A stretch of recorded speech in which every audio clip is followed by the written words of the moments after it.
Boa tarde a todos, bem-vindos a mais uma USP Lectures. Eu queria cumprimentar os que estão aqui nesse auditório e também aqueles que estão nos acompanhando pelo IPTV. Hoje nós temos a honra de receber o professor Ricardo Paes de Barros. Como sempre, os nossos convidados dispensam maiores apresentações, mas eu vou só mencionar que o professor Ricardo tem uma atuação muito grande no meio universitário, no terceiro setor e, evidentemente, também que disseminando suas ideias e conhecimentos também por meio da imprensa. Ele tem contribuído bastante para debater ou para discutir um dos principais problemas que nós temos no país, quase que algo que está no nosso DNA, que é o problema de sermos um país do amanhã, mas que consiga resolver alguns probleminhas de hoje. E principalmente aquele de ter um país onde você possa ter desenvolvimento e mitigando ou acabando com os problemas que nós temos da distribuição de renda. Então esse é um problema bastante complexo, não se imagina que nós vamos ter todas as soluções aqui, mas certamente o professor Ricardo vai nos brindar com o produto aí do seu trabalho e por isso muito nos honra a sua presença aqui. Obrigado. Bom, boa tarde a todos. É uma honra e um enorme prazer poder estar aqui e conversar com vocês sobre essas questões. Eu vou... se eu conseguir ligar esse aqui, eu consigo andar. Já está ligado? Bom, obrigado. Então, o que eu vou tentar falar aqui para vocês é uma história que, na verdade, ela tem um começo bastante otimista, na verdade, incrivelmente otimista, e ela termina com uma grande preocupação. Mas eu acho que, em certo sentido, é uma boa história, porque ela mostra, em certo sentido, que nós fizemos muitos e, portanto, somos capazes de fazer, mas que temos que fazer muito mais e que temos que enfrentar grandes desafios. Mas se a gente fez o que a gente conseguiu fazer no passado, talvez a gente seja capaz de enfrentar esses desafios, tá certo? Mas não dá, a história aqui é basicamente que mais do mesmo não vai resolver, tá certo? Então é uma ideia de que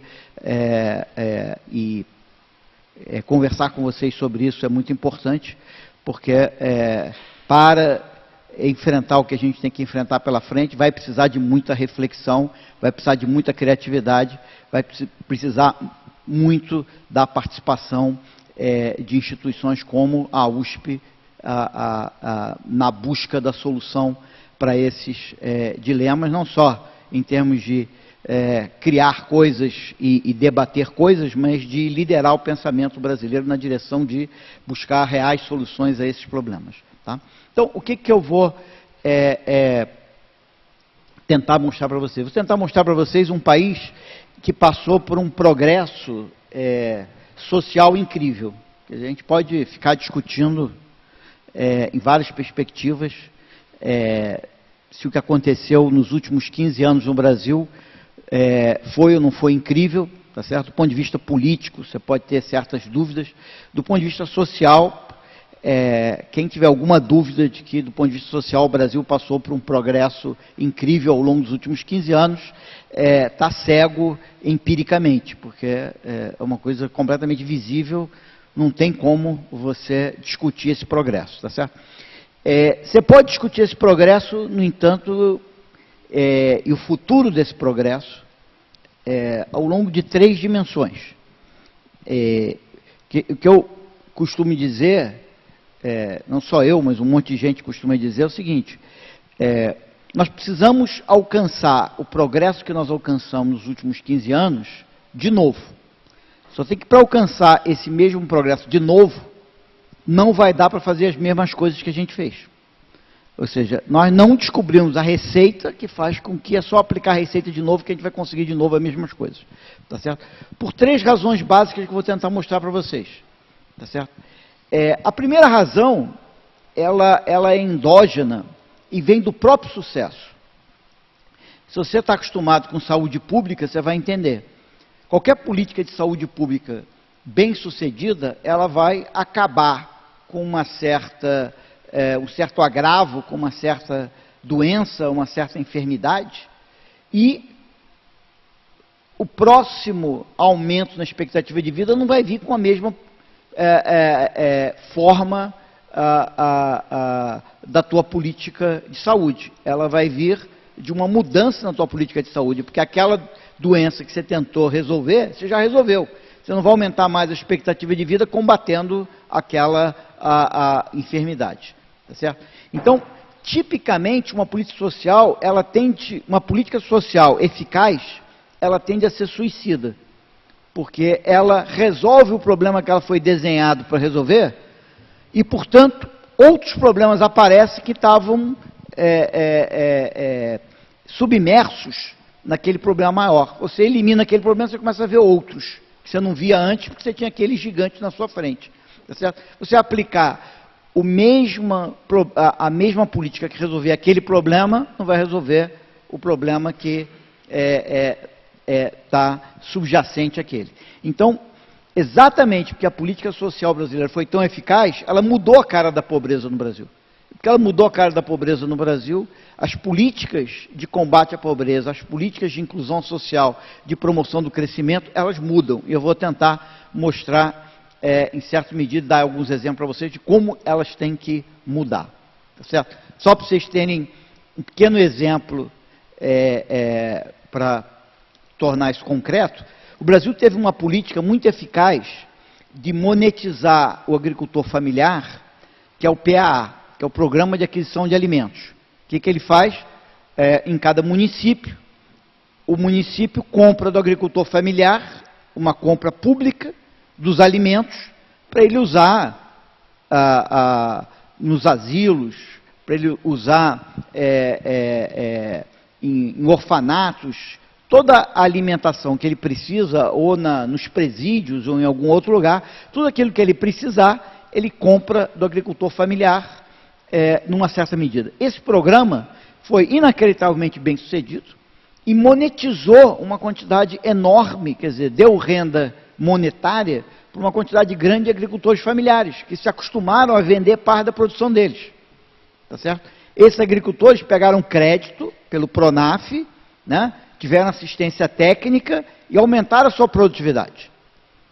Só tem que, agora, esses produtores têm tanta produção que o município fala, chega, gente, eu não quero comprar tanta banana, nem tanta batata assim, eu não tenho dinheiro para comprar tudo isso, nem preciso de todas essas coisas.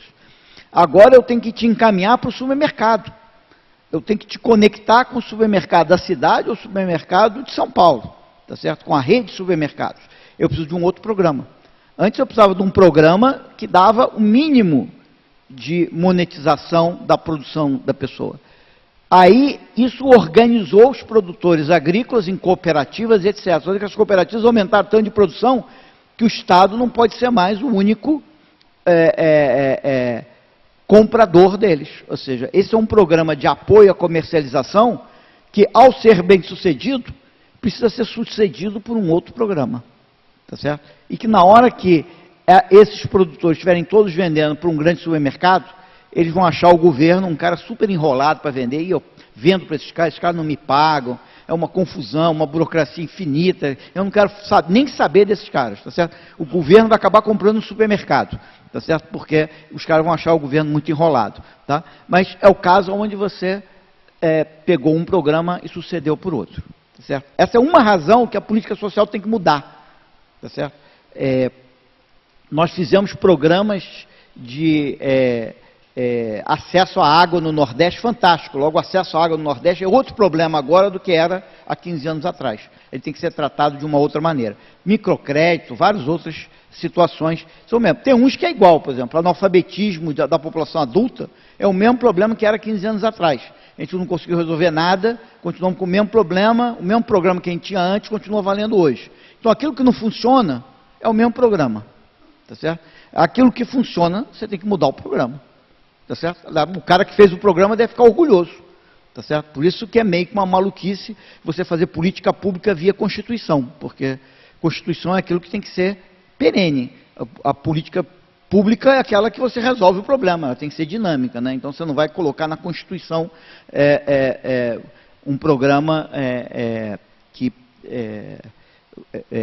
tem data de validade desde que ele resolva o problema que ele está querendo resolver. Essa é a primeira razão pela qual você tem que mudar. A segunda razão pela qual você tem que mudar é que a maneira como a gente fez inclusão social no Brasil gerou desequilíbrios. E esses desequilíbrios impedem a gente de continuar se a gente não consertar. Então, o desequilíbrio fiscal é um. Não adianta eu continuar se eu não arrumar se eu não der jeito no meu desequilíbrio fiscal. Então, obviamente, uma das maneiras de eu dar jeito no meu desequilíbrio fiscal é focalizar mais as minhas políticas sociais naqueles que mais precisam. Várias coisas, eu posso dar alguns exemplos de como que a gente pode dar com desequilíbrio fiscal, mas a gente tem outros desequilíbrios que a gente gerou. A gente gerou um desequilíbrio entre crescimento do salário e crescimento da produtividade. Ninguém vai a lugar nenhum com salário crescendo mais rápido que produtividade. Não tem jeito, nenhum país do mundo conseguiu fazer salário crescer mais rápido que produtividade. Você pode, por algum tempo, crescer mais rápido, porque tem um problema de poder de barganha que você pode ajustar. Mas mais na frente você vai ter que equilibrar isso. Tá? Então, a segunda coisa é que parte do nosso progresso social foi conquistado de uma maneira um pouco espúria, no sentido que a gente gerou um desequilíbrio. Tá certo? Eu posso pegar dinheiro emprestado e achar que eu sou rico, mas eu não fiquei rico, eu só fiquei endividado. Tá certo? Mas eu posso gastar um monte e convidar meus amigos para passear, etc. Eles já acham que eu estou rico, mas eu estou pobre, eu estou só endividado. Tá certo? Então, o Brasil teve um pouco disso. Ele se endividou, né? Se desequilibrou financeiramente, deu a impressão, às vezes, de que ele desequilibrou produtividade e salário, dava a impressão de que o salário podia crescer à velocidade que vinha crescendo. Não é muito saudável quando você faz isso com desequilíbrios. Então, temos que reequilibrar as coisas para conseguir continuar promovendo o crescimento inclusivo de uma maneira saudável. A terceira coisa, que é exógena, né, completamente... A primeira depende do nosso próprio sucesso. A segunda depende de uma maneira não tão sustentável de alcançar progresso. A terceira tem a ver com a transição demográfica. Toda vez que você muda a composição demográfica da tua população, a tua política social tem que mudar radicalmente. Se você vai reduzir o número de crianças e aumentar a população idosa, a tua política social tem que mudar. Tá certo? E o Brasil, ele está envelhecendo, não rapidamente, mas o Brasil está envelhecendo estupidamente, rapidamente.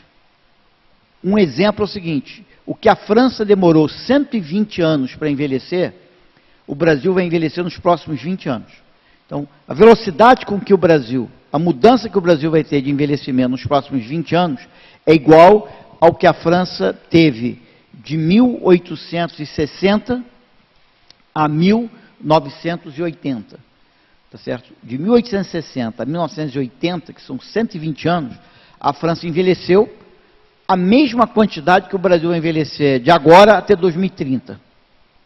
Tá? Então, meio que de 2010 a 2030, o Brasil vai envelhecer tão rápido quanto a França demorou 120 anos. Ou seja, nós vamos envelhecer 6 vezes mais rápido. E nós estamos muito mal preparados para envelhecer. Porque hoje, nós gastamos 6 vezes mais com um idoso do que a gente gasta com uma criança. enquanto que o Japão gasta 2 vezes mais com um idoso do que ele gasta com uma criança. Então, o Japão consegue, e eu vou mostrar aqui um gráfico para você com todos os países do mundo, não tem nenhum país do mundo que é perto do Brasil. E o Brasil, em certo sentido, estava certo. O Brasil tinha muito poucos idosos, muito pobres, e que viveram uma vida longa na pobreza. E tinha tudo para ser super solidário e generoso com esses idosos, enquanto eram pouquinho. Agora que eles vão ser uma quantidade enorme, eu não consigo ser generoso na escala de 6:1. Eu vou ter que dar algum jeito, eu vou ter que fazer alguma coisa. Tá certo? Eu vou ter que fazer um ajuste. Só que eu vou ter 20 anos para fazer um ajuste que a França fez.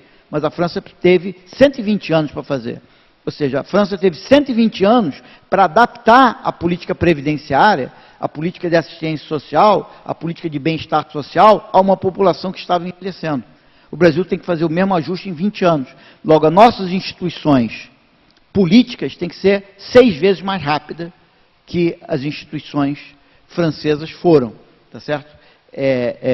A gente sabe que as instituições francesas não são uma maravilha em termos de velocidade, mas mesmo assim ser 6 vezes mais rápido que eles é um grande desafio para o Brasil. Então, a questão do Brasil é celebrar o passado e dar um jeito de ter uma política dinâmica, tá certo?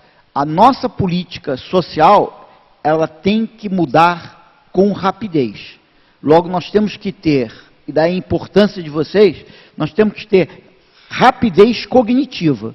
A gente tem que, como sociedade, pensar rápido, mudar rápido e andar para frente.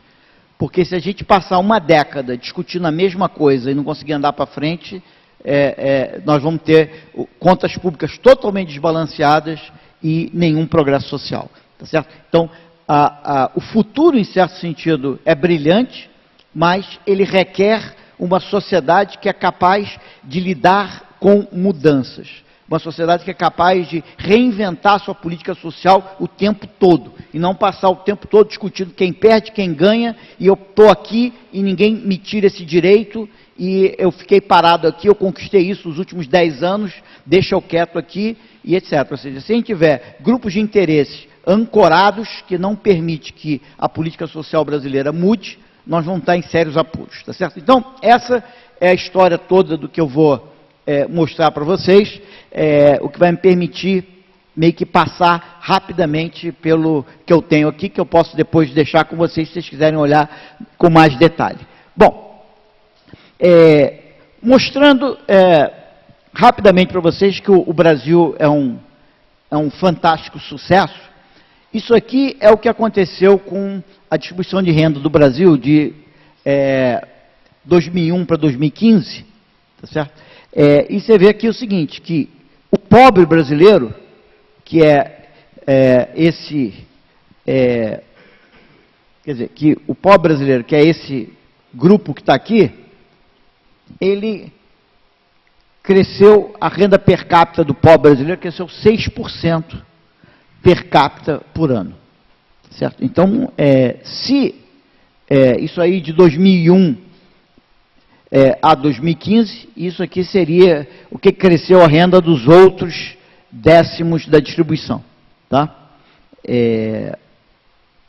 Certo? Tem umas outras revisões aí, que vocês devem ter visto, do Piketty, etc., que tenta mudar o que aconteceu com os mais ricos, tá certo?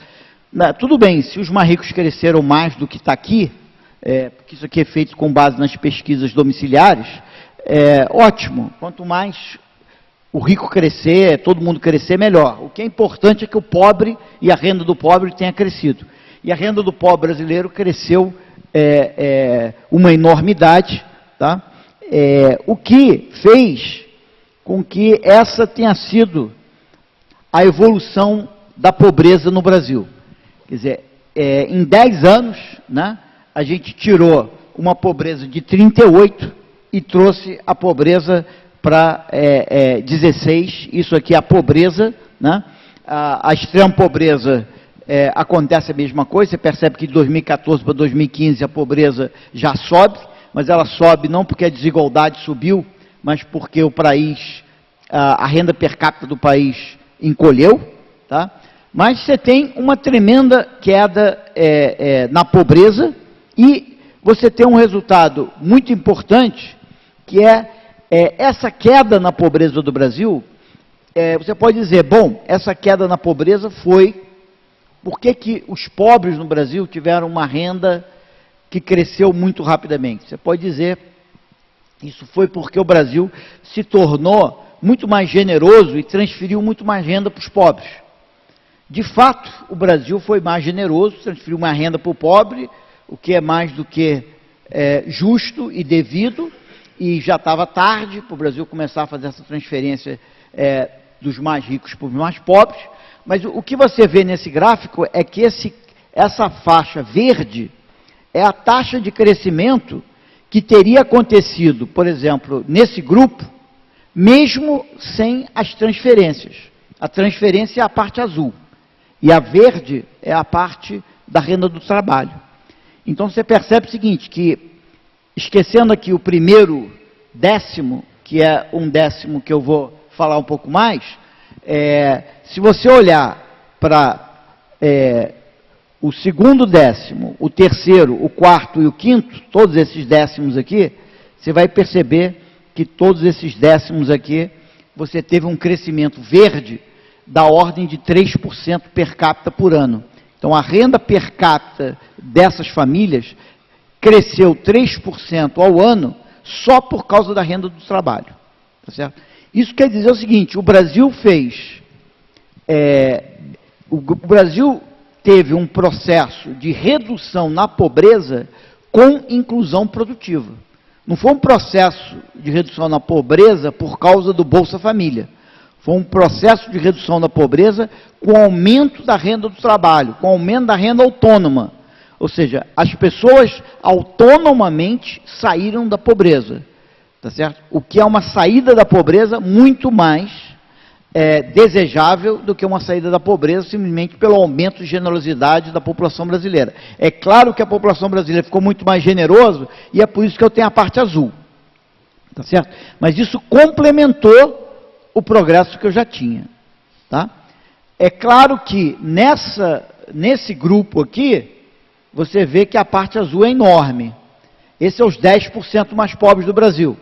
Na verdade, se você abrir aquele 10% mais pobres em dois grupos, dos 5% mais pobres e os 5% seguintes, você vai perceber que os 5% seguintes parece com verde. E o primeiro 5% é praticamente tudo azul. Isso quer dizer o seguinte, você tem 5% da população brasileira que ainda não sabe o que é inclusão produtiva. Ou seja, você tem 5% da população brasileira que ainda não conseguiu se conectar com a economia brasileira, ainda não conseguiu ter uma renda autônoma adequada e que cresce dinamicamente na medida em que o país avança. Tá certo? E esse 5%, ele é muito beneficiado, e o aumento de renda dele é beneficiado pelo Bolsa Família, o que não é bom, porque não que o Bolsa Família vai desaparecer, alguma coisa desse tipo, é que aqui nós estamos falando de taxa de crescimento. Então, se o Bolsa Família ficar do tamanho que ele está, a renda desses caras não vai crescer. Porque ela só cresce se crescer o Bolsa Família. Então, os 5% mais pobres brasileiros, a renda deles só vai crescer se ou a gente incluí-los produtivamente na economia brasileira, que é o que a gente quer fazer, ou a renda do Bolsa Família crescer em tempos reais, o que provavelmente não vai acontecer de uma maneira significativa. Tá certo? Então, eles ganharam muito porque o Brasil aumentou a sua generosidade, o Brasil redistribuiu renda e transferiu renda para os mais pobres, mas isso foi um movimento que aconteceu e que você não vai conseguir duplicar a cada década. Isso não quer dizer que você vai reduzir aquelas transferências, simplesmente elas não vão aumentar na mesma velocidade com que a renda do país vai crescer. Tá certo? Então, é muito importante incluir produtivamente os 5% mais pobres no Brasil. Bom, o que eu mostrava aqui, por exemplo, é a queda da desigualdade no Brasil. Tá? Então, o Brasil tem uma queda de desigualdade bem importante, uma queda na pobreza bem importante, mas se você olha o grau de desigualdade brasileiro, mesmo depois de todos os avanços, a desigualdade no Brasil ainda é extremamente elevada comparada com a do resto dos países. Isso quer dizer o seguinte, que a nossa desigualdade ela ainda é muito alta e, portanto, nós tivemos um avanço social meio fantástico, mas a gente ainda precisa fazer muita coisa. Então, a questão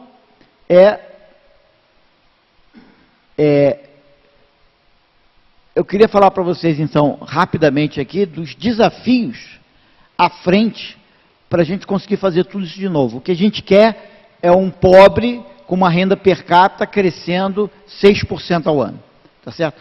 7% ao ano, tá? Tem um gráfico que eu acho que está aqui, que ele mostra o seguinte, isso daqui são todos os países do mundo. Todos os países do mundo. E aqui a altura disso é o crescimento na renda per capita. Essa bolinha aqui é o crescimento na renda per capita dos 20 milhões de brasileiros mais pobres. Se os 20 milhões de brasileiros mais pobres fossem um único país, tem muito país aí, a maior parte dos países não tem nem 20 milhões de habitantes, então se os 20 milhões de brasileiros mais pobres fossem um país, a renda per capita deles, entre 2001 e 2014, teria crescido 8% ao ano, entre 2001 e 2014. Tá? Teria crescido 8%. Isso quer dizer o seguinte, que entre os países do mundo, ele estaria na posição 98. Ou seja, os 10% mais pobres do Brasil, os 20 milhões mais pobres do Brasil, olham para o mundo e veem que 98% dos países cresceram menos do que ele. Então, perguntar para ele, em que país você quer estar? Ele falou assim, não, eu quero estar no Brasil. Talvez eu troque pela China, mas eu quero estar no Brasil. Porque 98% dos países do mundo, eu cresço, não que o Brasil cresceu mais do que 98% dos países, certamente não cresceu, mas os 10% mais pobres cresceram. Então, isso é inclusão social, tá certo? Isso é o que a gente quer para as próximas décadas. Pobre, a renda do pobre crescendo 6%, 7%, 8% per capita por ano. Isso é o que a gente quer fazer. Isso é o que a gente fez durante 15 anos. Tá certo? A questão é, como é que a gente faz isso continuar? Quais são os desafios de eu fazer com que a renda per capita continue crescendo nessa magnitude? Bom, o primeiro desafio é equilibrar o orçamento público, sem aumentar a pobreza. Tá certo? A gente pode mostrar aqui 200 indicadores, mas eu acho que está todo mundo convencido que tem um desequilíbrio fiscal. Tá certo? Então, tem um desequilíbrio fiscal gigante no Brasil. A questão é como é que eu posso resolver o problema de equilíbrio fiscal e reduzir a pobreza. Eu queria só mostrar para vocês esse gráfico, eu acho preocupante, que ele é o seguinte, isso aqui é ao longo do tempo, o que aconteceu com a desigualdade? A linha de baixo é a desigualdade entre os empregados com carteira no setor privado da economia brasileira. E o que está ali em cima é a desigualdade salarial entre os funcionários públicos. Então, esse é um país assim, que o governo falou assim, olha, gente, vamos reduzir a desigualdade, que reduzir a desigualdade é muito importante. E convenceu o setor privado, ou induziu o setor privado a reduzir a desigualdade. O setor privado reduziu a desigualdade.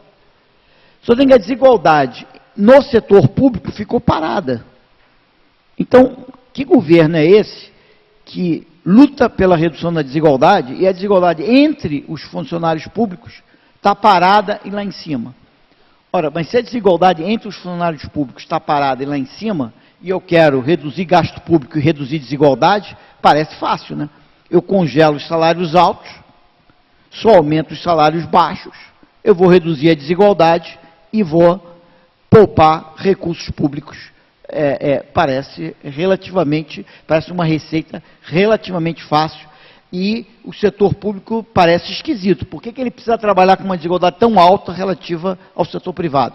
Se o setor privado consegue trabalhar com um coeficiente de Gini de 0,30 e pouco, por que o setor privado precisa de um Gini de 0,40 e poucos? Ele precisava dar uma explicação para a sociedade brasileira, né? Por que a desigualdade salarial no setor público tem que ser mais alta que no setor privado?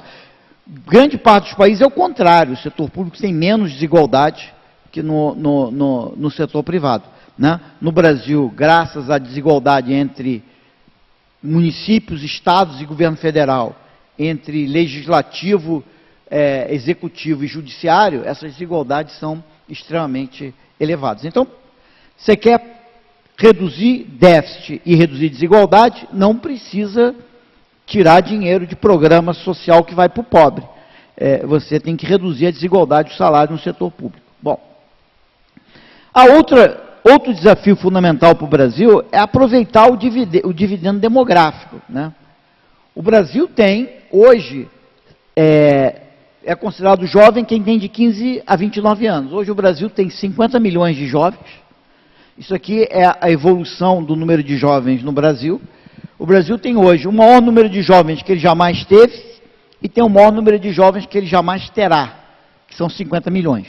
O Brasil nunca teve 50 milhões de jovens, nem jamais terá mais do que 50 milhões de jovens no futuro. Nós estamos no pico, tá certo? Esse pico, ele dá uma onda de trabalhadores na força de trabalho que faz com que o Brasil cresça mesmo sem fazer nada. A gente cresce simplesmente porque a gente tem mais trabalhadores. A nossa força de trabalho, ela cresce mais rapidamente do que cresce a nossa população. Tá certo? O número de trabalhadores entrando no mercado de trabalho cresce mais rápido que a população brasileira. Isso faz com que o Brasil cresça o PIB per capita, mesmo que a produtividade fique parada. Tá certo? Isso pode ser visto nesse gráfico aqui, que é o seguinte. Historicamente, a gente considera em idade ativa quem está de 15 a 59, tá certo? Isso para fazer desde 1900 é mais ou menos o número que você usa, tá?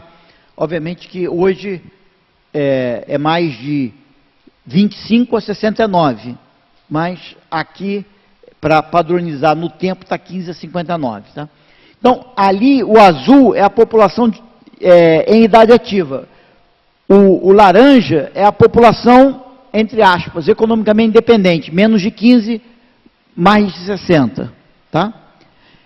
Você percebe que no Brasil as duas populações cresceram até 1970 para e passo. Se você pegar depois de 1970, olha o que acontece. Hoje, você tem 65 milhões de trabalhadores a mais do que você tem economicamente independente. Essa bolha vai diminuir rapidamente, tá? Só tem que esse processo do azul crescer rápido e o vermelho crescer devagar, ele gera crescimento por si só, tá certo? O Brasil quase que cresce 0,5% por ano só por causa daquela diferença que está ali. Só porque eu tenho mais trabalhadores e eu não tenho população. Eu estou convertendo população em trabalhadores. A porcentagem da população brasileira que é formada de trabalhadores está aumentando. Isso faz com que o país cresça em termos de renda per capita mais rapidamente. A gente precisa aproveitar isso. Tá certo? Como é que a gente aproveita isso? Dando oportunidades para os jovens, para eles se desenvolverem plenamente. Ou seja, se a gente tem essa população de trabalhadores gigantesca, o que a gente tem que fazer? Dar a esses jovens as oportunidades que eles precisam para desenvolver suas competências. Se tem alguma coisa que o Brasil não fez nos últimos anos, foi exatamente ter uma política educacional bem-sucedida, ou ter uma política de juventude bem-sucedida. Isso aqui é simplesmente o dado do PISA, né, que mostra o Brasil lá embaixo, né, 30% dos brasileiros sabem alguma coisa de matemática, enquanto que 90% dos coreanos sabem alguma coisa de matemática. Logo, o problema é que nós estamos tratando a maior juventude de todos os tempos mal. não estamos dando para eles as competências que eles precisam para carregar esse país. Mais do que isso, nós precisamos dar a essa juventude não só a educação, mas um ambiente onde ele possa usar produtivamente a sua educação. E aí, olha só o que acontece com a produtividade no Brasil. O Brasil é a linha amarela, a Coreia é a linha azul. O Brasil, até 1980, tinha a mesma produtividade que a Coreia. A partir de 80, a Coreia sobe e o Brasil chega à conclusão de que essa coisa de produtividade é uma bobagem e fica com a produtividade parada. Ou seja, nós temos a maior juventude de todos os tempos, nós estamos dando a essa juventude uma educação bem precária, e estamos inserindo essa população, essa juventude, que é a maior de todos os tempos, num ambiente econômico em que a produtividade está parada. Nós temos um problema. Essa produtividade tem que crescer, a qualidade e a natureza da educação que a gente tem que dar para essa juventude tem que melhorar. Tá certo? Só para resumir essa história da produtividade, esse gráfico mostra no eixo X a produtividade em 80, há quase 40 anos atrás. E no eixo Y, a produtividade em 2010. Você percebe que o Brasil e a Coreia estão na mesma vertical. O que quer dizer isso? Em 80, um trabalhador brasileiro produzia a mesma coisa que um trabalhador coreano. Agora, a Coreia está lá em cima e o Brasil está aqui. A produtividade na Coreia é 3 vezes a do Brasil. Isso quer dizer o quê? Que enquanto que há 30 anos o que um brasileiro produzia era igual ao que um coreano produzia, hoje eu preciso de 3 brasileiros para produzir o que um coreano produz. Como é que eu posso querer ter a mesma renda per capita? Se eu preciso de 3 brasileiros para produzir o que um coreano produz. E o que acontece ali com a China? A China está na mesma horizontal. O que quer dizer isso? Há 30 anos atrás, eu precisava de 10 chineses, 10, para produzir o que um brasileiro produzia. A China não podia querer ter a mesma renda per capita que a gente. Precisava de 10 lá para produzir a mesma coisa que um brasileiro produzia.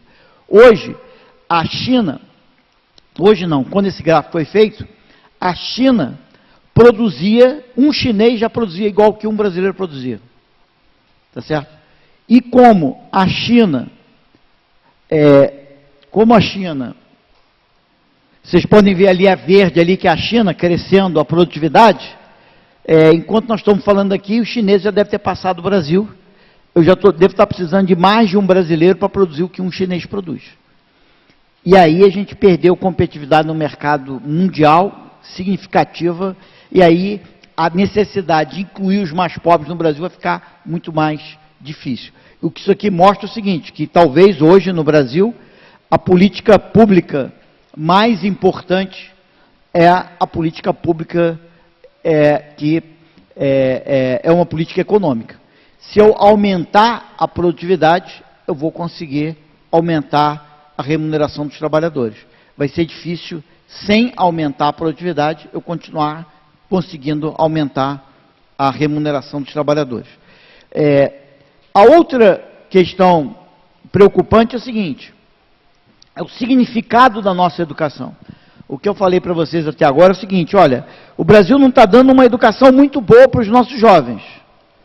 O Brasil não está dando um ambiente econômico muito produtivo para esses jovens se inserirem. Mas a pior coisa é que a nossa educação não está dialogando bem com a atividade econômica. Então, além, e talvez por causa disso, a nossa produtividade não cresce.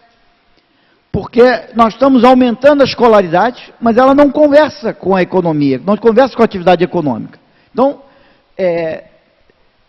rapidamente, esse gráfico aqui, que eu vou mostrar vários deles, ele mostra o seguinte, no eixo X é a escolaridade, e no eixo Y é a produtividade. Então você vê aqui, no Chile, isso daqui demorou 30 anos, o Chile avançou esse tanto aqui na horizontal na escolaridade e avançou esse tanto na vertical na produtividade. O Chile converteu cada ano a mais de educação dos seus trabalhadores em $3.000 por trabalhador por ano em produtividade. Ele subiu aquela rampa. Aí você pode perguntar, todo mundo sobe essa rampa? Bom, a gente pegou 3 países aqui. O Chile sobe a rampa, a Malásia sobe a rampa, a China um pouco mais acelerada. A China, a inclinação do Chile é 3, da Malásia é 2,5, da China é 3,5, mas está todo mundo mais ou menos nessa velocidade. Se você pegar os coreanos malucos, obviamente que eles são meio que do outro mundo, é mais ou menos isso aqui, os coreanos. Tá? 7. Tá? Então, você quer educação dialogando com atividade econômica, olha para a Coreia. Eles realmente fazem essas coisas falarem a mesma língua. Tá certo? Aí vem o Brasil. O que você espera do Brasil? Talvez você esperasse do Brasil muito econômico e pouco de educação, mas o que você observa é exatamente o contrário. Olha o que o Brasil faz. O Brasil, ele quase que desmoraliza a educação. Ele aumenta a escolaridade e não aumenta a produtividade. Nós não estamos, ou nossos empresários não entendem que ele tem uma força de trabalho mais qualificada e não usa essa educação da nossa força de trabalho, ou que a gente ensina na escola, o cara olha e fala, você aprendeu isso? Que bom para você, hein? Porque para mim não serve para nada. Tá certo? Então, ou a nossa economia não sabe usar a escolaridade dos nossos trabalhadores, ou a gente está produzindo uma educação que não tem utilidade no mercado de trabalho. Mas o fato é, nós precisamos melhorar o diálogo entre atividade econômica e educação. Caso contrário, os nossos investimentos em educação não irão virar ganhos de produtividade, e se não virarem ganho de produtividade, não vai ser possível continuar aumentando os salários. E se a gente não continuar aumentando o salário, principalmente dos mais pobres, não tem redução na pobreza, não tem inclusão produtiva, não tem inclusão social. Então, nós precisamos de aumento da produtividade. E a educação não está conseguindo empurrar a economia brasileira. Precisa conversar. Ou ela ser mais bem recebida pelo sistema econômico, ou ela se fazer mais atraente para o sistema econômico brasileiro. A sexta coisa é esse descompasso entre produtividade e remuneração do trabalho. Você percebe ali o seguinte, a evolução, a linha azul é a produtividade, a linha vermelha é o salário. Nós estamos crescendo o salário muito mais rápido que a produtividade. Isso você pode fazer aumentando o poder de barganha do trabalhador. Você dá mais poder de barganha do trabalhador, o trabalhador começa a se apropriar mais do que é produzido, o salário dele aumenta, mas dinamicamente falando, isso não consegue sustentar no longo prazo. No longo prazo, a produtividade tem que aumentar junto com o salário, tá certo? Você pode fazer uma certa redistribuição capital-trabalho por algum tempo, para bater num limite. A partir desse limite, você precisa ter o trabalho, o salário crescendo mais do que a produtividade. Ou o salário crescendo um pouquinho mais do que a produtividade, mas não dessa maneira, onde o PIB por trabalhador cresceu 10% e a remuneração dos trabalhadores cresceu 20 e tantos por cento. Ou seja, a remuneração do trabalhador não pode crescer o dobro do que cresce a produtividade. Pode, por algum tempo. No longo prazo, impossível. Logo, de novo, a melhor política que nós temos que fazer é uma educação melhor para os nossos jovens e uma economia que recebe melhor essa educação e que gera aumentos de produtividade, que possam gerar aumentos de salário, que possam gerar inclusão produtiva. Por fim, o envelhecimento da população. Isso daí é a população, por exemplo, nós tínhamos uma população de 70 anos e mais, que era de 5% atualmente, só tem que esse 5% simplesmente vai virar, em breve, 15%, 20%. Né? Ou seja, esse 5% vai virar 20%, ou seja, vai quadruplicar a porcentagem da população que é idosa, vai quadruplicar. Isso quer dizer o seguinte, nós temos que mudar a nossa política social, porque para lidar com uma população 4 vezes mais idosa, nós vamos precisar de uma política social completamente diferente da que a gente tem hoje. E uma maneira de você ver isso aqui é aquilo que eu estava falando para vocês, uma das maneiras de você avaliar o envelhecimento da população é ver quantos anos demora para você sair de ter 7% da população com mais de 65 anos e chegar em 14% da tua população com mais de 65 anos. Quanto tempo demora para você fazer essa transição? Se você olhar a França aqui, ela gastou de 1865 a 1980, 115 anos.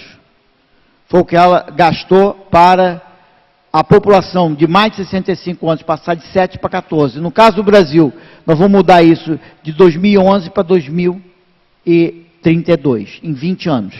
Ou seja, o que custou para a França 120, nós vamos fazer em 20. Tá certo? Então, a gente pode não crescer 5 vezes mais rápido que a França, mas que a gente vai envelhecer 5 vezes mais rápido que a França, a gente vai. Tá certo? E isso já é meio que um dado, a gente já sabe. Isso não é futurologia. Essas pessoas já nasceram, a estrutura populacional já está aí, a gente já sabe que isso vai acontecer. Tá? Lembra desse gráfico lá atrás?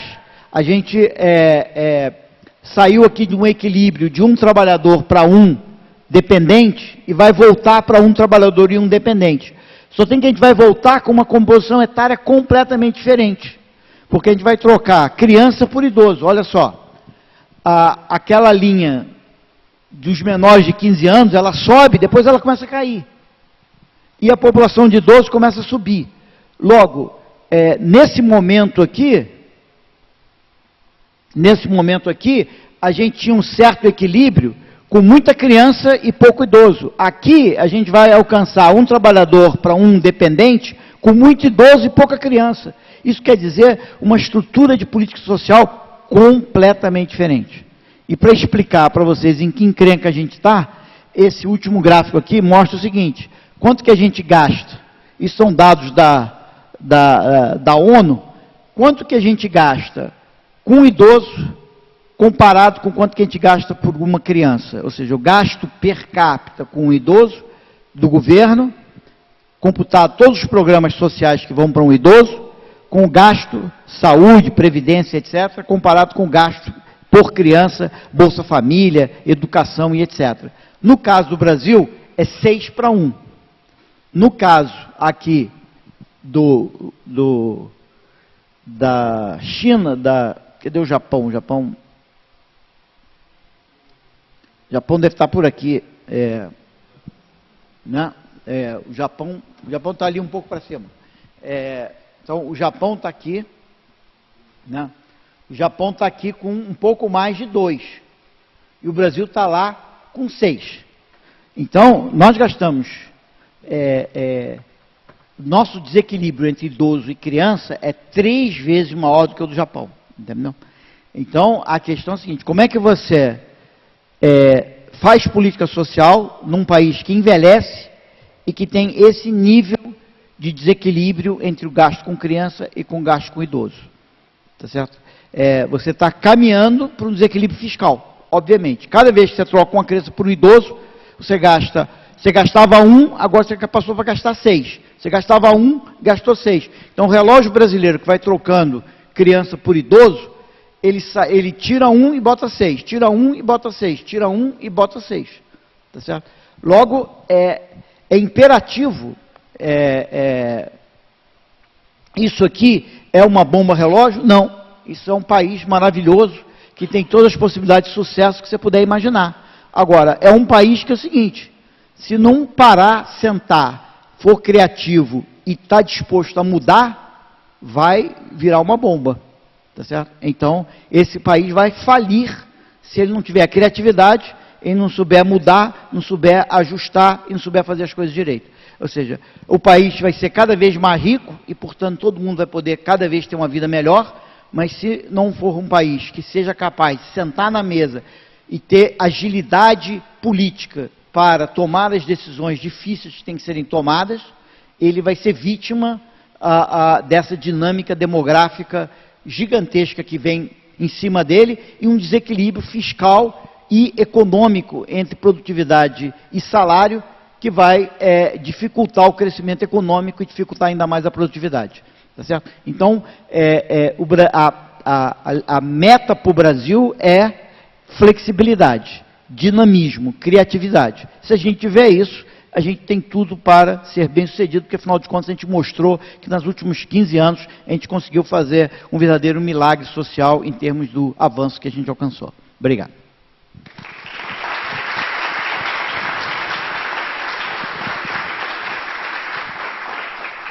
Muito obrigado, professor Ricardo. Eu acho que todos devem estar, mais ou menos, sentindo a mesma coisa do que eu. Talvez eu sou da área médica, então evidentemente que sempre, para ter a terapia, a gente tem que fazer o diagnóstico. E nós tivemos aqui nos últimos 45 minutos diagnósticos, alguns deles nos envergonhando bastante. Eu conhecia vários dos números, mas eu fiquei impressionado pelo sucesso que nós fizemos em escolaridade, em termos de anos, comparado com outros países, e o insucesso para mudar não, porque é horizontal. Aquilo ali é um quadro completamente maluco. Mas eu gostaria de dizer que, se for pensar em terapia e flexibilidade, tem alguns elementos que isso não está no nosso DNA. Só para se limitar a um exemplo onde a USP está envolvida, quer dizer, nós acabamos de há pouco tempo atrás, alguns anos atrás, inaugurar um hospital pediátrico adjacente ao Hospital das Clínicas de Ribeirão Preto. Quer dizer, né? Eu acho que quando eu saí de Ribeirão Preto em 85, da faculdade, isso estava para ser feito, mas o fato é que ele acho que foi inaugurado há 2, 3 anos atrás. Quer dizer, ele provavelmente deveria ter outro destino, né? Nosso problema hoje não é para um hospital pediátrico, né? Quer dizer, então, mas para dizer que não é que nós estamos falando de coisa lá fora, nós estamos falando de coisa aqui dentro. Então, eu acho que nós vamos depois ter que fazer uma outra discussão com a terapia. Eu acho que hoje nós vamos ainda discutir, acho que devem ter várias perguntas aí com relação ao diagnóstico, né? Ou então eu gostaria de agradecer a presença de todos e abrir a palavra para aqueles que quiserem comentar ou fazer perguntas para o professor Ricardo. Nós passamos. Seria interessante que as pessoas se apresentassem. Eu sou Hélio Jani Teixeira, da FEA, da Faculdade de Economia e Administração, aqui da USP. Eu vou fazer uma pergunta muito ligada ao que saiu no jornal nos últimos 15, 20 dias, que aponta a questão tributária, ou nosso sistema tributário, como uma grande causa do desequilíbrio da pobreza, e coloca de forma fatalista que, sem corrigir isso, nada adianta. Eu queria uma opinião, porque a gente, quando lê, sabendo como as reformas marcham no Brasil, dá um medo, dá uma tristeza muito grande. Quer dizer, eu acho que nós temos duas questões fundamentais tributárias. Uma questão que o Brasil tem que chegar num acordo seguinte: qual deve ser a carga tributária no Brasil? Quer dizer, o Brasil já, vamos dizer, soma todos os gastos públicos e etc., deve dar 40% do PIB. Então, nós queremos ser um país que o governo arrecada 40% do PIB, nós queremos ser um país que o governo arrecada 50% do PIB. Quantos por cento do PIB a gente quer arrecadar? Isso é uma decisão para a sociedade como um todo tomar. Que país que a gente quer ser? Aí qualquer empresário que quiser investir no Brasil, ele já vai saber, aquele país é um país de 35%, 40%, 45%, 50%. A gente tem que sinalizar para nós mesmos, para o mundo, qual é a carga tributária que esse país quer ter. Ou seja, quanto do PIB deve ir para o governo brasileiro? É metade do PIB? Então é metade do PIB, vamos fechar a conta nisso. A outra questão é que, para arrecadar 40% do PIB ou 50% do PIB, tá certo? Existem maneiras inteligentes e maneiras meio burras, não muito inteligentes. A maneira como a gente arrecada hoje é totalmente sem sentido. Então, uma outra coisa é, uma vez de acordo que vai ser 50% do PIB, uma vez de acordo que a progressividade desse imposto vai ser X, ou seja, vai ser 50% do PIB, mas aqueles que têm 50% do PIB vão pagar um imposto de 65%, de 2/3 da renda dele, ou seja, aqueles que têm metade da renda do Brasil vão pagar 2/3 da sua renda para o governo, enquanto que aqueles que são muito pobres não vão pagar nada. Depois que a gente definir essa progressividade, decidir quanto de imposto a gente quer ter, vai entrar uma engenharia de impostos para saber o seguinte: qual é a melhor maneira de arrecadar isso, porque a maneira atual é uma confusão que não serve a propósito nenhum, gera 1,5 milhão de ineficiências. Mas isso eu acho que a gente pode resolver depois que a gente tiver concordado, todo mundo, que esse é um país que vai arrecadar quanto? 40%, 45%, 50% do PIB, quanto que a gente quer arrecadar, e depois que a gente tiver decidido qual é a progressividade que a gente quer, tá certo? A gente quer que o mais rico pague quanto para o governo? 90% da renda dele?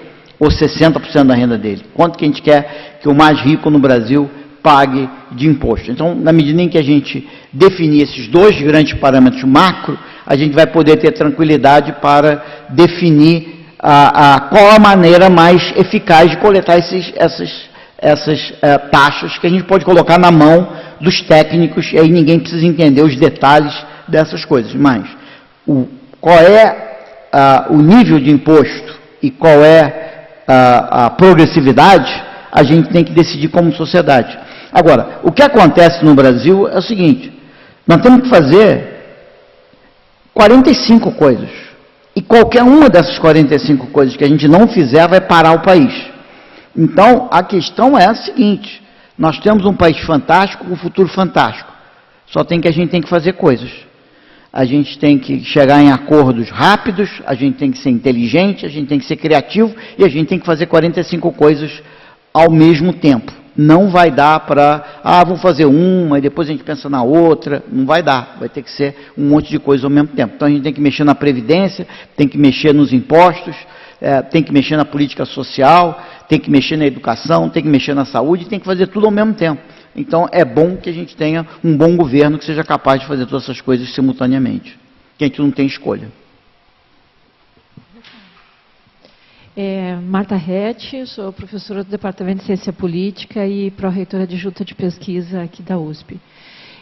No seu diagnóstico, a questão educacional é central entre as prioridades, né? Tá muito no centro do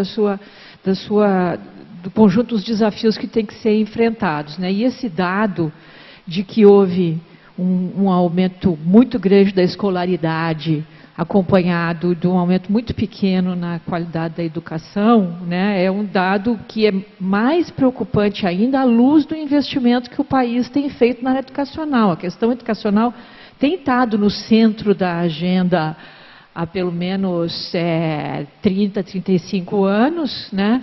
E o gasto, bom, tem um debate se é muito, se é pouco, mas não é pequeno o gasto, sobretudo do ponto de vista do peso no orçamento público, né?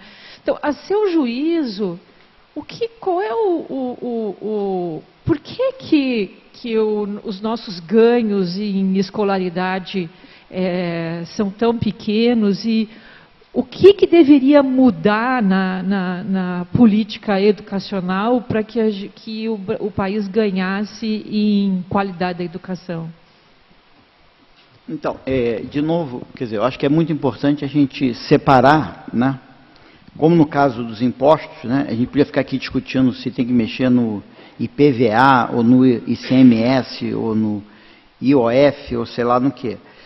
Mas o mais importante é a gente decidir o seguinte: qual é a carga tributária que o país quer ter, né? Eu acho que na educação acontece uma coisa parecida, quer dizer, nós temos que chegar à seguinte conclusão, que eu acho que, em certo sentido, o Brasil chegou, de que a educação é muito importante, e que nós queremos que todo brasileiro tenha acesso à educação e que essa educação seja de qualidade. E a gente tem que exigir isso. Agora, vamos ver o seguinte resultado. A porcentagem de jovens de 15 a 17 anos fora da escola no Brasil, há 15 anos atrás, em 2000, eu tinha 20% dos jovens de 15 a 17 anos fora da escola. Hoje, eu tenho 20% dos jovens de 15 a 17 anos fora da escola. Eu não melhorei nada. A Constituição diz que todo jovem de 15 a 17 anos tinha que estar na escola. E o Plano Nacional de Educação, que foi feito em 2014, dizia que até 2016, todo jovem de 15 a 17 anos tinha que estar na escola. Obviamente que 20% continua fora da escola, o que são 2 milhões de jovens, e o custo desses jovens fora da escola para eles e para a sociedade brasileira é imenso. É maior do que o gasto com a educação. Então, o que a gente tem que chegar, e a gente está gastando uma quantidade imensa com a educação. Frente a essa situação, a gente tem que olhar o seguinte, será que o Brasil não se importa com a educação? Não, o Brasil se importa com a educação. O Brasil tem um Plano Nacional de Educação que diz que todo jovem devia estar na escola, que coloca metas para o aprendizado dos jovens. Então o Brasil se importa com a educação. Mas ele se esforça? Não, o Brasil se esforça. O Brasil está colocando 6% do PIB em educação, que é mais do que a maior parte dos países colocam em educação. O Brasil está gastando uma quantidade grande de recursos com a educação. Vamos gastar mais? Se a gente precisar, vamos, porque é realmente importante. O que falta realmente para o Brasil? Eu diria o seguinte, o que falta para o Brasil é a gente cobrar resultado, falta governança. Falta, na verdade, a sociedade brasileira dizer assim, vem cá, eu já te dei 6% do PIB, eu já botei na Constituição, eu já botei no Plano Nacional de Educação, vocês não estão fazendo. Quando você... e aí, você diz o seguinte, bom, vocês não estão fazendo, mas por que será que vocês não estão fazendo? Talvez vocês não saibam fazer.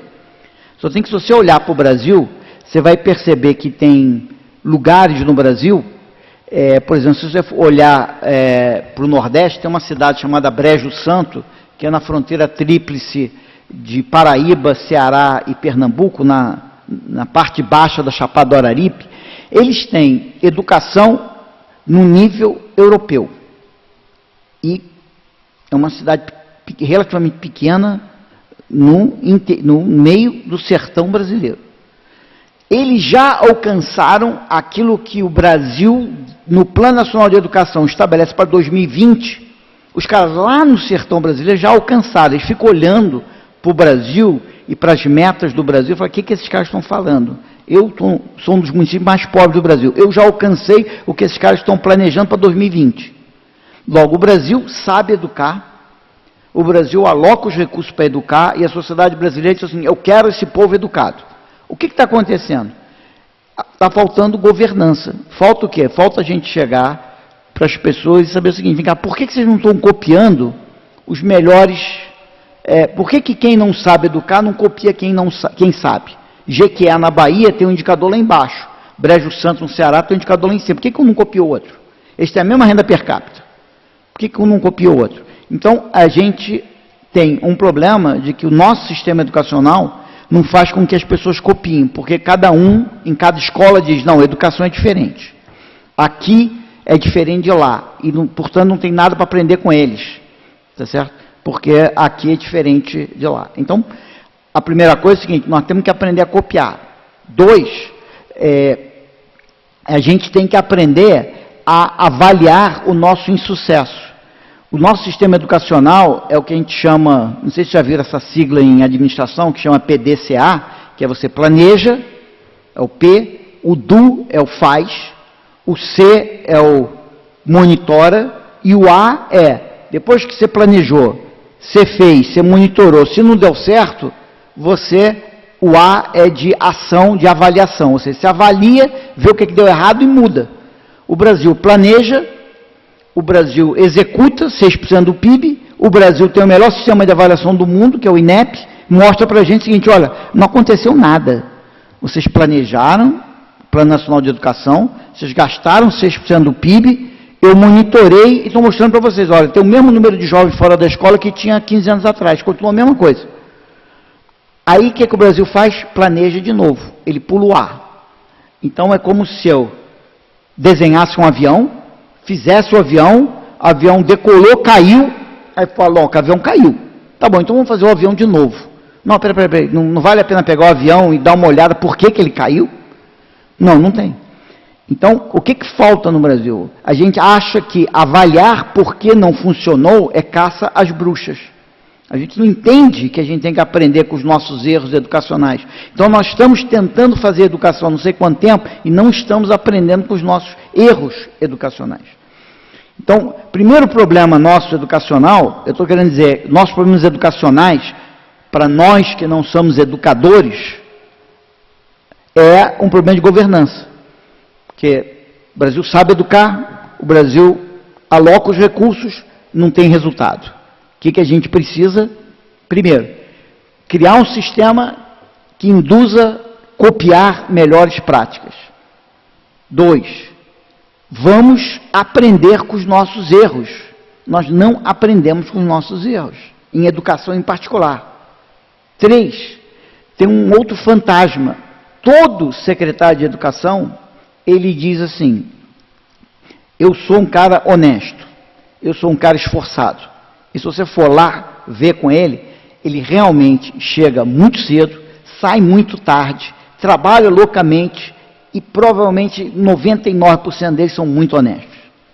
Tá certo? Mas tem uma célebre frase do primeiro-ministro de Singapura, quando ele inaugurou a Escola de Políticas Públicas em Singapura, que hoje já está entre as 20 melhores do mundo, que ele diz o seguinte, cara, isso é verdade, mas o que as pessoas não entenderam é que isso é o ponto de partida da política pública, não é o ponto de chegada. Eu tenho que começar com um cara esforçado e bem intencionado. Mas, cara, se ele não sabe como que faz para a educação melhorar, sai daí, põe alguém que sabe como a educação melhorar. Ou seja, duvido você pegar um secretário de educação que diz, eu vou fazer a educação desse Estado ser aquilo que está nos meus planos. E eu sei como fazer. Tá certo? Eu sei como fazer e eu vou fazer. A maior parte deles falou assim, eu vou fazer o que dá. Eu estou tentando. Eu vou me esforçar. Não é isso que eu quero. Cara. Eu estou te dando 6% do PIB para você fazer. Tá certo? Imagina que uma empresa vai pegar um cara, o cara fala assim, não, a empresa está tendo prejuízo. O que você vai fazer? Não, eu vou tentar acabar com esse prejuízo. Não. Eu quero um presidente que o cara diz assim, eu tenho um plano, eu sei como é que essa empresa vai ter lucro, porque ela produz isso, tem esse mercado, eu vou fazer isso. Eu tenho um plano de como é que eu vou fazer isso. Então, o que falta na nossa educação é essa governança, ou seja, a gente fazer com que essas pessoas, de fato, e ser secretário de Educação, por exemplo, do Estado de São Paulo, coitado Nanini, é muito difícil, porque só de professores você tem 200 mil. Ele acorda de manhã e fala assim, bom, será que algum dos meus 200 mil professores, não foi dar aula da matéria certa, do componente curricular certo, na escola certa, na hora certa? E qual é o controle que eu tenho disso? Nenhum. Qual é o incentivo que eu tenho para eles fazerem isso? Nenhum. Então, ele trabalha basicamente com incentivos morais para 200 mil pessoas. É uma missão bem difícil, tá certo? Mas eu acho que o problema educacional brasileiro ele é fundamentalmente um problema de governança. O Chile estava muito preocupado com isso. Ele mudou recentemente, ele fez uma reforma onde ele mudou a educação, não, ele mudou a governança do sistema educacional. Ele falou, o problema meu é um problema de governança. Ele criou 4 instituições que reportam direto ao presidente, independentemente. 4 entidades educacionais que reportam independentemente. Porque ele falou assim, isso aqui é importante, eu preciso de governança nessa história. Então, isso é que a gente precisa. É claro, a gente pode ficar conversando sobre a tecnologia educacional, mas aí é como se nós, em vez de cobrarmos resultado da seleção brasileira, a gente for dar uma de técnico da seleção brasileira e começar a falar que o Brasil devia jogar com 2 laterais direitos, ou 2 laterais esquerdos, ou não sei o que lá. Aí o técnico da seleção, que está perdendo um monte de jogo, vai dizer, tudo bem, o pessoal sabe como é que ficam discutindo um monte de coisa, pode ser isso, pode ser aquilo, tal, não sei o quê. O que a gente tem que dizer é o seguinte, não, quem é técnico da seleção é você, eu quero resultados. Tá? Então, quem é o ministro da Educação é o ministro da Educação, quem é o secretário de Educação do Estado é o secretário de Educação do Estado. Ele tem que ter um plano, ele tem que cumprir, e a gente tem que cobrar que ele cumpra e mostrar para ele que o cara do lado está cumprindo, então ele tem que cumprir também. Olá, professor Ricardo. Eu sou Bernardo Azan, faço mestrado no Instituto de Relações Internacionais aqui da USP. O senhor me escuta bem? Tá bom. Eu tenho duas perguntas que são sobre uma afirmativa que o senhor fez e um gráfico que o senhor também apresentou. Especificamente sobre a taxa anual de crescimento de renda, que haviam as duas cores, o verde e o azul, que falava sobre a renda derivada e a não derivada do trabalho, o aumento nos diferentes estratos, nos diferentes estratos a cada 10% da composição da população brasileira. Eu fiquei com dúvida numa coisa específica, porque o senhor fala justamente de renda derivada e não derivada de trabalho. Se a não derivada é uma questão de redistribuição, com certeza essa redistribuição saiu de alguma taxação, porque não surge do nada, em sua maioria pelo menos. O que me faz pensar como que seria a divisão entre os estratos atual e não do que nós gostaríamos que fosse, da tributação do que efetivamente tem hoje em dia. Porque se alguma coisa foi retirada daquilo que foi produzido no trabalho, para depois ser redistribuído, quanto que foi tirado por cada um dos estratos, mais ou menos, eu fiquei com essa dúvida. E o que me levou a uma outra questão sobre aquele gráfico, porque o senhor mesmo mostrou que para os estratos inferiores, principalmente o primeiro deles, houve um grande aumento da renda derivada do trabalho, mas aí não tem uma questão também de uma certa endogenia, porque a partir do momento que você redistribui, você dá uma coisa mais ou menos à la Keynes, vamos dizer assim. Você tem um incentivo ao consumo, à produção, dentro das capacidades produtivas do país, o que acabaria, de alguma forma, aumentando também a renda derivada do trabalho. A não derivada não puxaria, de alguma forma, isso. Então, será que a gente pode afirmar, como o senhor disse, efetivamente, que cresceu certamente cresceu, mas que cresceria, independente da redistribuição, a renda derivada do trabalho? Se não foi efetivamente um efeito da redistribuição, isso que eu quis dizer. Talvez eu tenha sido um pouco confuso nisso. E a segunda questão, que eu não entendi, o senhor disse, lógico que eu entendo, mas eu queria que o senhor explicasse um pouco mais, o porquê não pode subir a remuneração mais rapidamente do que a produtividade do trabalho. É uma questão de redistribuição entre, vamos dizer, aqueles que possuem o capital e os trabalhadores, mas é somente uma questão de fuga de capital ou há algum outro motivo? Isso que eu queria saber. Então, quer dizer, a questão da distribuição da carga tributária é fundamental. Aquilo ali são mudanças, taxas de crescimento. A carga tributária brasileira, provavelmente a porcentagem que o pobre paga de imposto e que o rico paga de imposto no Brasil deve ser mais ou menos a mesma coisa. Se alguma coisa, o pobre pode até pagar proporcionalmente mais imposto do que o rico. Mas o que tem ali é a mudança no tempo. Então, eu não acho que a carga tributária no Brasil deve ter ficado mais centrada no pobre do que ela estava no passado, tá certo? E o que o gráfico está mostrando é o seguinte: a renda do pobre cresceu mais rápido que a renda do rico, e a renda do pobre cresceu a uma velocidade alta, mas, obviamente, toda aquela renda azul, ela vem de imposto sobre aquela renda verde, em certo sentido, aquela renda verde está sendo taxada em alguns cantos para gerar aquela renda azul ali, e na renda verde ela não está líquida dos impostos, tá certo? Então aquela verde, ela tem os impostos. Se você quiser, você ainda tem que tirar da verde os impostos. Obviamente que a azul não tem imposto, o imposto incide sobre a verde, que dá origem àquela azul, Então, obviamente, você ainda tem que fazer muito trabalho ali para incluir os impostos, e, obviamente, na hora que você incluir os impostos,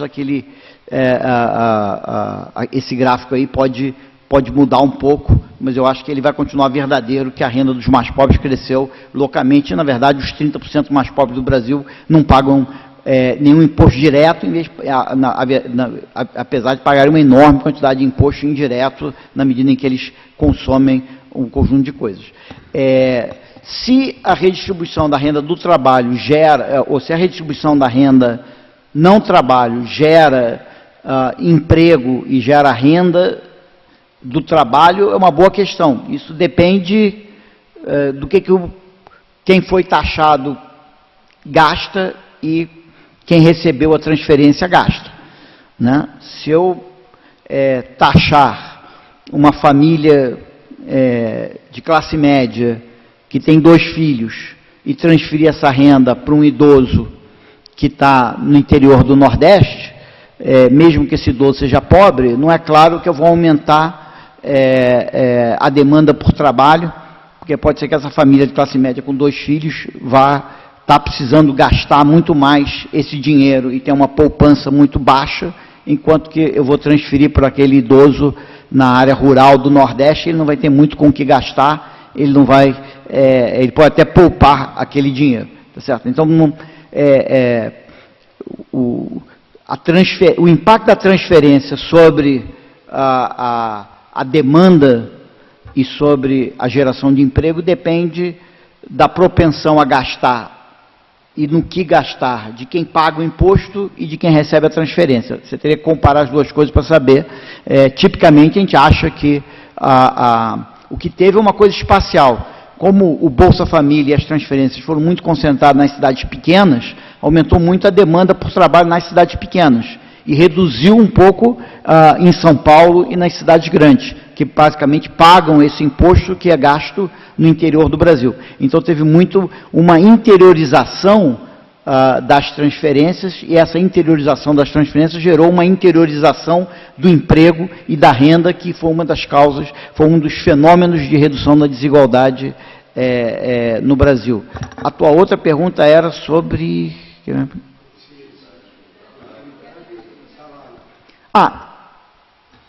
Não, você percebe o seguinte, existe uma distribuição funcional da renda. Quer dizer, uma parte da renda nacional vai para trabalho, uma parte vai para...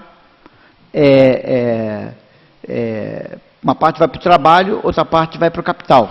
Se você tiver uma taxa de crescimento da renda do trabalho maior do que a taxa de crescimento da renda do capital, para sempre, você vai zerar a parcela da renda nacional, que é do capital, e toda a renda vai ser do trabalho. Tá certo? Basta que você tenha, no longo prazo, as duas taxas de crescimento têm que ser igual para estabilizar a porcentagem da renda que vai para um e a porcentagem da renda que vai para o outro. Tá certo? Então, você pode ter ligeiramente uma distribuição funcional de renda que vai ligeiramente indo na direção do trabalho e saindo do capital. Isso vai gerar uma taxa de crescimento do trabalho um pouquinho maior do que a do capital. Mas se você tiver uma taxa de crescimento da renda do trabalho que é 2 vezes a produtividade, você está fazendo uma redistribuição massiva entre capital e trabalho, que obviamente vai ter um limite, porque, sei lá, isso vai ficar em 50-50, 40-60, alguma coisa desse tipo. Não sai muito disso no mundo inteiro. Então, você tem um limite para a distribuição funcional do trabalho, caso contrário as pessoas vão parar de investir, vão parar de acumular capital, e portanto é isso que vai limitar. Quer dizer, o empresário, em princípio, ele só vai contratar um trabalhador se aquele trabalhador produz o que ele ganha. Se um trabalhador produz para ele R$50 e ganha 60, ele fala assim, para que eu vou contratar esse cara? Esse cara me dá prejuízo. Logo, eu preciso que esse trabalhador produza pelo menos o que ele ganha. Caso contrário, o empresário não vai ter interesse nele.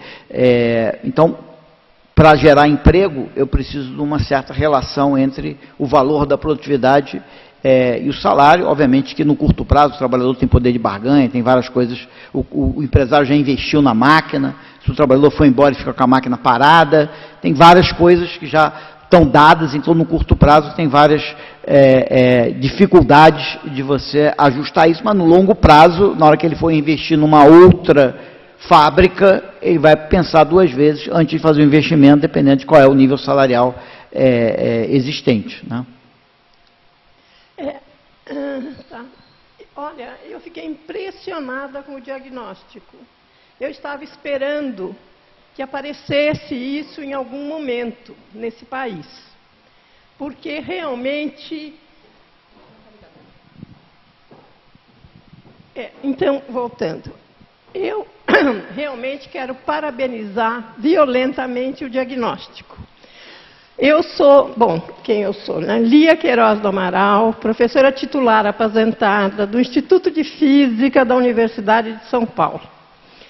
Física, mulher, mas que está acostumada realmente a um pensamento estruturado, que se analisa, resolve e faz, coisa que não acontece nesse país, né? Então, o ponto que eu acho que não foi dito, mas que eu vou dizer, é que o problema é ideológico. Porque eu conheço N intelectuais que, se ouvirem essa exposição, param de ouvir na metade e vão te xingar de neoliberal. Então, o ponto realmente que está acontecendo aqui é a incapacidade dos intelectuais se livrarem de um pensamento que eles adotaram mais de 50 anos atrás, que já caiu no mundo e que não cai aqui. Então, eu sinto colocar isso, mas da minha experiência da USP, aqui, por que está tão vazio esse auditório? Por que milhões vão reclamar de milhões de coisas e ninguém quer realmente ouvir um diagnóstico do problema? Então, se eu estou dizendo isso e tendo coragem de falar isso aqui, é porque eu fui taxada de reacionária a vida inteira nessa universidade, ao ponto de eu não aguentar mais e decidi me aposentar voluntariamente. Eu estou aposentada há 22 anos, trabalho voluntariamente no que eu quero, para não ter que aguentar as discussões que eu não aguentava mais. Então, eu tenho alguma coisa a dizer sobre educação na minha área. E o que eu tenho a dizer também não vai agradar ideologicamente a quem vai ouvir. O que eu digo é o seguinte: quando eu fiz o ensino médio, existia normal, clássico e científico. Quem fazia normal aprendia a ensinar a criança. E ensinava a criança. Minha mãe fez normal e eu quis mais do que isso, fui fazer a Maria Antônia. O que eu fiquei estarrecida de saber, numa das reuniões sobre educação que teve lá no IA, que eu fui assistir, foi o diagnóstico de por que a educação está tão medonha. A educação está medonha porque hoje em dia se exige nível superior de quem vai ensinar no fundamental. Então, não pode fazer só normal e saber ensinar. Você vai fazer pedagogia para aprender a falar outras coisas. E o incrível que eu fiquei sabendo é que os pedagogos não sabem matemática, não sabem aritmética para ensinar seus alunos. Então, como que uma pessoa que não sabe nada vai ser capaz de ensinar alguém? Quando eu soube dessa estatística, eu falei, meu Deus do céu, não é possível que seja isso. É tão absurdo, sabe? É o óbvio ululante. Mas é isso que está acontecendo. Quer dizer, de tudo que eu aprendi sobre educação, eu sei que o que precisa a criança aprender é aritmética básica, as 4 operações, e a língua. falar a língua, entender o que está sendo dito, articular o pensamento. Se você dá isso, não precisa dar mais nada. A criança vai sozinha. Mas ideologicamente criou-se essa ideia de que você tem que dar tudo e ser paternal. Não deixa a própria criança descobrir as coisas. Você mata a criatividade, né? Porque eu sei quando a criança tem criatividade. Por que não se consegue fazer ciência nesse país?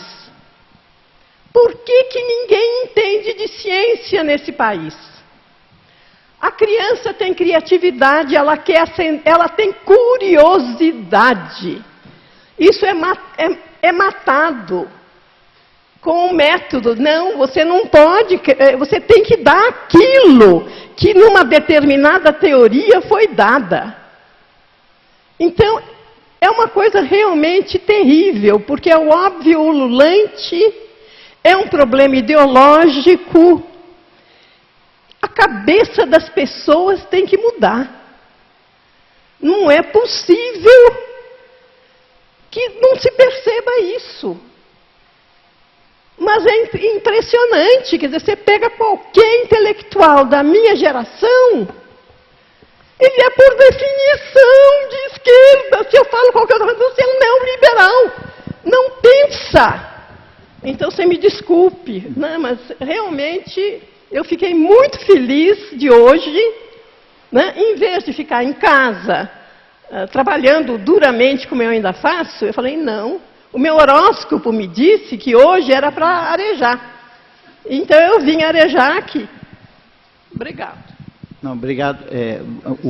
Eu acho que a característica do Brasil das próximas décadas é que a gente vai ter que tomar decisões inteligentes e rápidas. Então,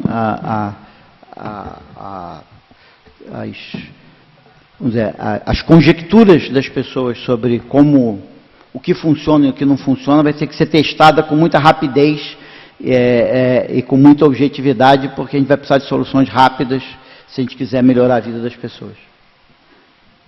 Professor, o Marcelo da FEFELESH, sou servidor da USP. Vou fazer uma brincadeira antecipada para a gente descontrair um pouco. No começo da sua explanação, parecia que o senhor era simpatizante do Lula, Dilma, aqueles governos lá, tanta defesa da inclusão social das épocas. São 12 anos de Lula, Dilma, etc. Depois o senhor passou por um lado meio Temer. Parece que o Temer que mandou o senhor vir aqui e falar que a Previdência vai quebrar, etc, etc. Daí a pergunta é, por mais que os economistas do Temer falam que não tem mais dinheiro para pagar a Previdência durante mais 10 anos, no WhatsApp rolam uns comentários, assim, umas estatísticas, que a Seguridade Social é composta por COFINS, o empresário paga o mesmo que o trabalhador paga, mais 8%, tem 17% das loterias que contribuem para a Seguridade Social. Então os caras dizem que tem muito dinheiro aí que a gente não sabe e que isso não quebraria nunca. Aí, analisando, a gente está no Brasil, né, professor? Muita corrupção e etc. Se aqui realmente não tivesse os ralos aí do dinheiro público, né? Todo mundo tivesse metendo a mão, o senhor sustentaria esses gráficos aí? O senhor atestaria embaixo que ia quebrar em até 10 anos? Cara, infelizmente eu acho que vai quebrar mesmo, cara, entendeu? Eu acho que dizer que eu acho que e a aritmética ela é bem simples, entendeu? E eu acho o seguinte, eu acho que os progressos sociais da Lula, do Dilma, da Dilma, do Lula, são inquestionáveis, tá certo? Em que medida a política fiscal deles foi a mais responsável é bastante questionável. E a política fiscal ela precisa ser questionável. O governo não pode gastar mais do que ele tem, da mesma maneira que nenhum de nós pode gastar mais do que a gente tem, né? E vários estados brasileiros, o Rio de Janeiro em particular, está aí para mostrar que se você gastar mais do que você tem, problemas muito graves vão acontecer. E eu acho que o governo federal está em sérios apuros, ele não tem dinheiro para pagar a previdência nem a partir de daqui a alguns anos para frente. Então, eu acho que a gente tem que olhar com muito cuidado, com muita seriedade, as contas públicas, porque a situação é realmente negra. Ou a gente aumenta os impostos, ou a gente reduz os gastos. A gente não pode continuar gastando muito mais do que a gente arrecada. E não tem muita corrupção, mas o número de zeros do gasto público é outra coisa. Quer dizer, nós estamos falando de um governo que gasta por ano trilhões de reais. Trilhões, não é nem bilhões. São trilhões de reais que ele gasta por ano. Quer dizer, assim, em Brasília se gasta 4, 5 bilhões de reais por dia. É a quantidade que você ordena de despesas por dia, 3, 4 bilhões de reais por dia. Então, precisa de muita corrupção para realmente interferir nessas contas públicas, né? Então, toda a corrupção é péssima e tem que ser investigada com todo cuidado da face da terra, mas vamos combinar, o nível de gasto público, né, é tão gigantesco que realmente qualquer pessoa que pegasse uma fração mínima do gasto público, ela ficaria tão bilionário que não faria nem sentido ele roubar tanto, entendeu? Então, na verdade, por mais que exista de corrupção, não vai afetar o gasto público. O problema é que o Brasil tem um desequilíbrio entre gasto e arrecadação real. E a gente tem que decidir. A gente quer arrecadar mais, aumenta os impostos. Você quer gastar menos, reduz os gastos. Não dá para continuar gastando mais do que se arrecada.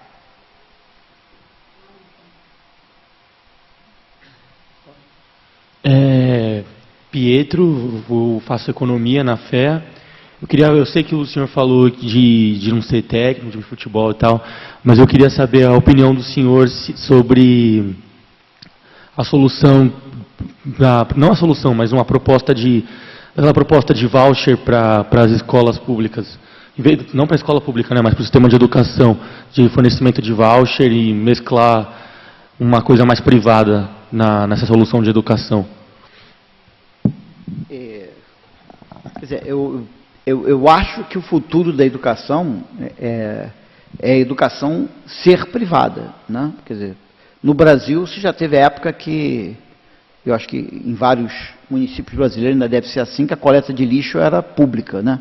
São Paulo, os ônibus já foram públicos, né? Telefone já foi público, né? Energia elétrica já foi pública. A gente chegou à conclusão de que, na verdade, muito mais importante do que você produzir essas coisas é você garantir, no caso da educação, que a educação seja gratuita, né, e que seja de qualidade. Você não tem razão, tem uma diferença entre ser público e ser estatal, né? Então,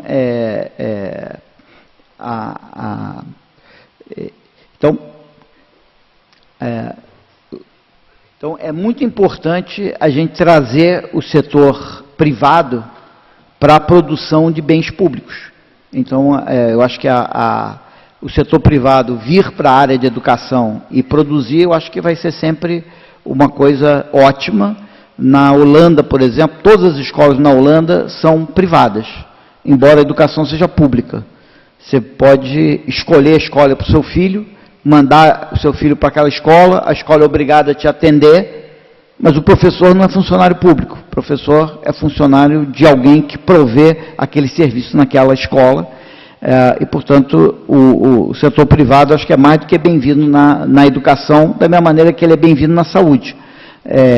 Então, o Einstein atende o SUS, que é público, e é um hospital privado.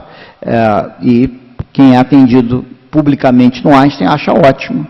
E a mesma coisa podia acontecer na educação.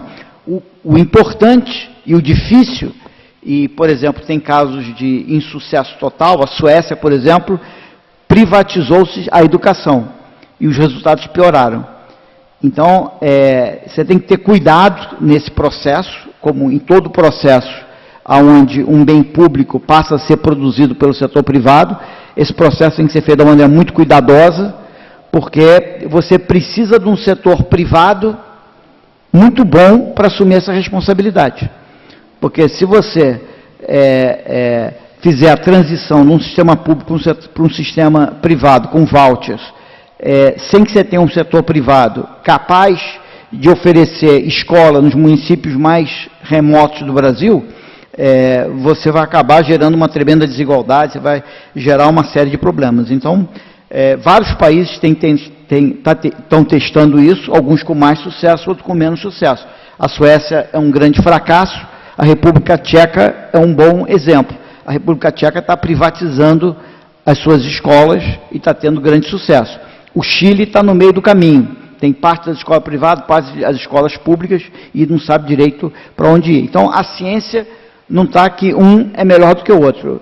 Eu acho que no final da história não tem sentido o secretário de Educação de São Paulo ter 200 mil professores e ter que tomar conta de 200 mil professores. Não faz nenhum sentido, ninguém é capaz de fazer isso. Era muito melhor que ele tivesse um monte de escola, cada uma tomando conta, e ele tivesse que simplesmente regular e ver se a qualidade das escolas era boa, tá certo? E ele vai fazer lá uma série de avaliações, vai ver o que é bom, o que não é bom, e o que for ruim, ele vai intervir, né? E as escolas funcionariam, cada uma independentemente e privadamente. Ele não teria que fazer concurso para milhões de professores.